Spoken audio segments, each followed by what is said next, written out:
اب ابی مسلم خولانی ان کے پاس فقط 1 درہم تھا. وہ وہاں سے چلے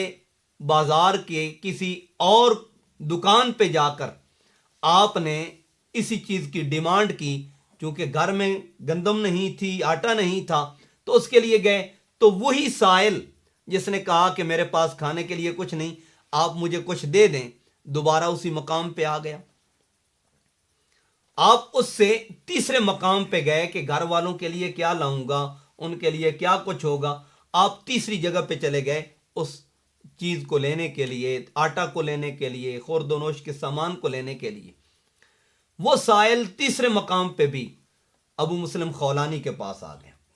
بالآخر جب اس نے ڈیمانڈ کی کہ میرے پاس کھانے کے لیے کچھ نہیں، آپ مہربانی فرمائیں اور مجھے دے دیں، تو آپ نے وہ درہم اس سائل کو عطا کر دیا. جب سائل کو وہ درہم آپ نے دے دیا، سائل لے کے چلا گیا. اب آپ وہ تھیلا، وہ بوریا لے کر واپس تشریف لا رہے تھے اور دل ہی دل میں سوچ رہے تھے کہ اب میں اس کا کیا کروں گا، کہ گھر والوں کو کیا بتاؤں گا، کیا کہوں گا. تو انہوں نے کیا کیا کہ تھوڑی سی مٹی، تھوڑا سا بورا وہ مکس کر کے اس تھیلے میں ڈال لیا اور گھر تشریف لائے. اب رات ہو چکی تھی، آپ گھر تشریف لائے اور وہ تھیلا جو ہے آپ نے گھر میں رکھ دیا کہ اس سوچ میں کہ گھر والے کیا کہیں گے، کھانے پینے کے لیے سامان لینے گئے تھے اور آپ کے پاس سامان نہیں ہے. لیکن چونکہ وہ فقیر کو دے چکے تھے، اس سائل کو دے چکے تھے، اب واپس لوٹے تو گھر والوں کا بھرم رکھنے کے لیے. اور بعض علاقہ جات میں بعض بزرگوں کی یہ کہاوت ہے کہ آپ باہر سے جب گھر جاتے ہیں، آپ کے پاس خورد و نوش کا سامان نہیں ہے، یعنی سفر سے آتے ہیں، کہیں آپ محنت مزدوری کے لیے جاتے ہیں، واپس لوٹتے ہیں تو آپ کے پاس نہیں ہے، تو آپ کچھ ڈھیلے ہی شاپر میں ڈال کے چلے جائیں تاکہ وہ مایوسی کی کیفیت پیدا نہ ہو. اور یہ در حقیقت اسی سے ایک کیفیت ہے جس کو یہاں امام نووی رحمۃ اللہ علیہ نے بیان کیا. اب وہ ریت یا مٹی اور بورا اس کو مکس کر کے جو ابو مسلم خولانی لائے تھے گھر میں پیش کیا. آپ بار تشریف لے گئے. اب اہلیہ کو علم نہیں تھا کہ یہ کیا ہے. انہوں نے جو ہی اس تھیلے کو کھولا تو وہ تھیلا آٹے کا بھرا ہوا تھا، اس میں ریت، اس میں بورا موجود نہیں تھا. انہوں نے آٹا گوندا کہ میرے گھر والے جب گھر تشریف لائیں گے انہیں کھانا پیش کروں گی. وہ رات کو کافی دیر کے بعد تشریف لائے تو آپ نے اس مائی صاحبہ نے فوراً روٹی بنائی اور ان کو پیش کی. جب ان کو روٹی وہ پیش کی، امام نووی فرماتے ہیں فلما دخل وضعت بین یدیہ خوانا وعرفۃ حواری. فرماتے ہیں کہ وہ جب تازہ روٹی ان کے پاس سامنے لائی گئی تو آپ نے فرمایا من این لکم ھذا، یہ کہاں سے آ گئی؟ تو انہوں نے جواباً عرض کیا یا ابا مسلم من الدقیق الذی جئت بہ، یہ تو وہی آٹا ہے اور اس کی روٹی ہے جو آپ لائے تھے. فجعل یاکل ویبکی، تو آپ پہ ایک خاص کیفیت طاری ہو گئی کہ میں تو ریت لایا تھا، میں تو بورا لایا تھا، کہ کہیں گھر والے اس بات پہ پریشان اور حیران نہ ہو جائیں کہ میں بازار میں لینے بھی گیا ہوں اور کچھ نہیں لایا. تو آپ کی آنکھوں سے آنسو بہہ پڑے کہ میں نے تو اس چیز کے بھرم رکھنے کے لیے کہ وہ یہ نہ سمجھیں کہ اس میں انہوں نے کوئی چیز لائی بھی نہیں، لیکن اللہ نے اپنے کرم سے اس چیز کو آٹا بنا دیا اور اس کے نتیجے میں روٹی ان کے سامنے رکھ دی گئی. اور یہ کوئی ایک بات نہیں، آپ پاک و ہند میں دیکھ لیں جہاں پر صوفیاء کرام کے مزارات ہیں، اور بالخصوص یہ سنٹرل ایشیا اور اس میں پاک و ہند سب کانٹیننٹ جب تقسیم ہند نہیں ہوئی تھی تو اس پورے خطے کے اندر جہاں باضابطہ طور پر دین کی تبلیغ کا، دین کی اشاعت کا، دین کی ترویج کا جو اس طریق سے لوگوں کے اندر شعور کو، لوگوں کے اندر راہبری اور رہنمائی کو اس قدر پیدا نہیں کیا گیا جس قدر یہاں صوفیاء کرام نے اپنی کرامات کے ذریعے لوگوں کو، اپنے کردار کے ذریعے لوگوں کو، اپنے اخلاق کے ذریعے لوگوں کو، اپنی عملی کیفیت کے ذریعے لوگوں کو یہاں پر دین کے اندر، اسلام کے اندر اور حضور کی شریعت کے اندر لوگوں کو داخل کیا، لوگوں کو شامل کیا. اور اس کی بنیادی ریزن یہی تھی کہ اس مقام پر بہت بڑا ایک سلسلہ ہے. حضور خواجہ معین الدین چشتی اجمیری رحمۃ اللہ علیہ کو دیکھیں،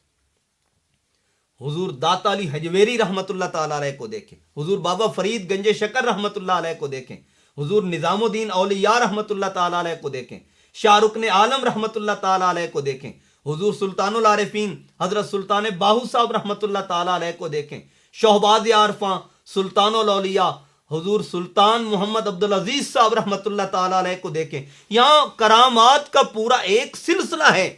لیکن یہاں اظہار کا مقصود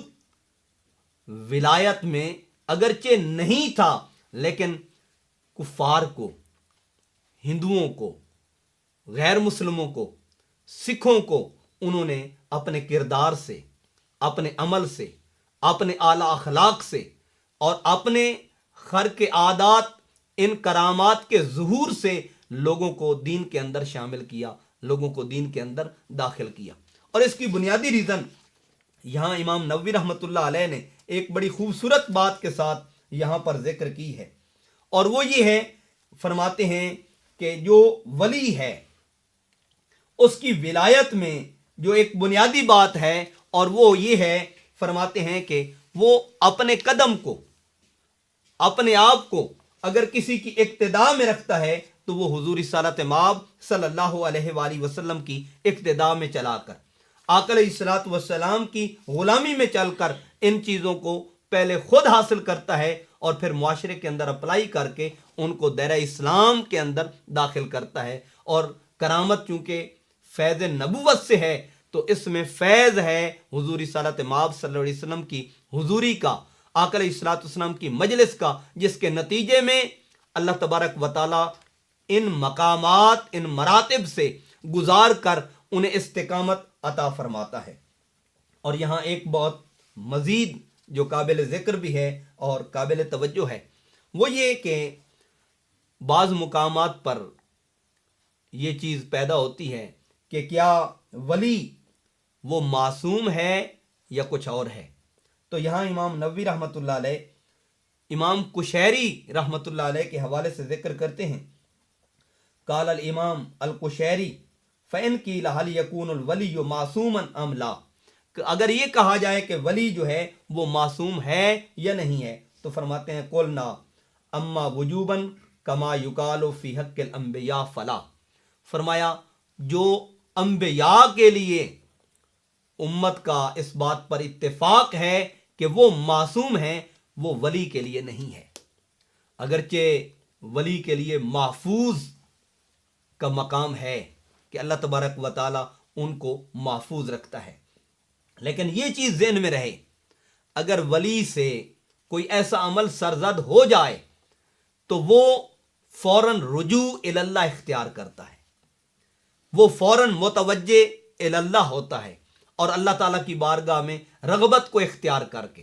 رجوع کو اختیار کر کے اپنی قربت کو اپنے مالک سے، اپنے خالق سے اس قدر بڑھا لیتا ہے جس طرح حضور علیہ الصلوۃ والسلام نے فرمایا التائب من الذنب کمن لا ذنب لہ، کہ جو گناہوں سے یقین قلب کے ساتھ اور رجوع قلب کے ساتھ اللہ کی جانب متوجہ ہوتا ہے اور توبہ اور استغفار کرتا ہے، اللہ تبارک و تعالی اسے گناہوں سے پاک صاف فرما دیتا ہے، گویا کہ اس نے کوئی گناہ، اس نے کوئی غلطی کی نہ ہو. اور یہی سوال حضرت شیخ جنید بغدادی رحمۃ اللہ تعالی علیہ آپ سے کیا گیا تو آپ نے فرمایا وکان امر اللہ قادرم مقدورا،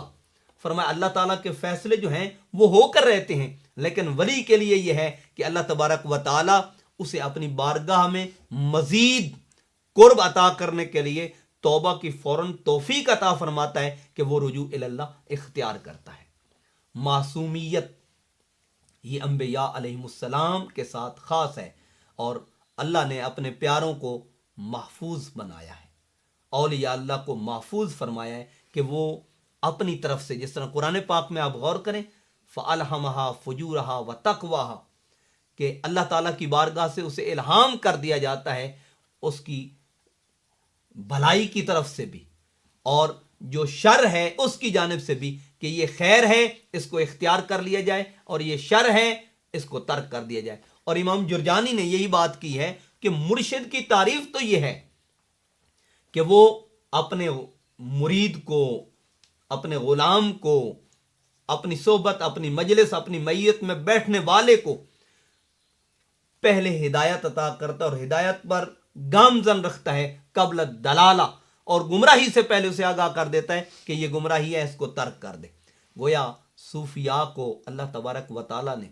اپنی بارگاہ سے یہ مقام اور مرتبہ عطا کیا ہوتا ہے کہ وہ خود محفوظ ہوتے ہی ہیں، جو ان کی صحبت میں آ جاتا ہے وہ بھی بدبختی کی لائن سے نکل کے، لسٹ سے نکل کر بختاور اور بخت والوں کی لسٹ میں شامل کر دیا جاتا ہے۔ اور اس پر کئی ایک واقعات موجود ہیں، کرامات کے سلسلے موجود ہیں کہ اللہ والوں نے اپنی نگاہ سے، اپنے فیض نظر سے ان کو خطاؤں سے، صحبت میں بیٹھنے والوں کو برائیوں سے بچا کر اللہ کے قرب کے ذرائع عطا کیے ہیں۔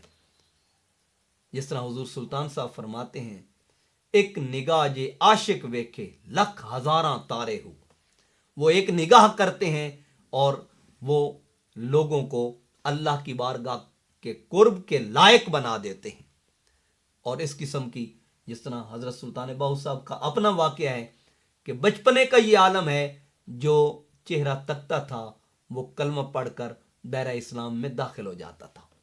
ان کے چہرے، ان کے وجود مسعود کی یہ برکات ہوتی ہیں کہ وہ خود تو محفوظ ہوتے ہی ہیں، جو ان کی صحبت میں بیٹھتا ہے وہ بھی اللہ تعالیٰ کے کرم سے، اس کے فیض سے گناہوں سے بچ جاتا ہے اور اللہ اور اس کے محبوب کے قرب کے لائق بن جاتا ہے۔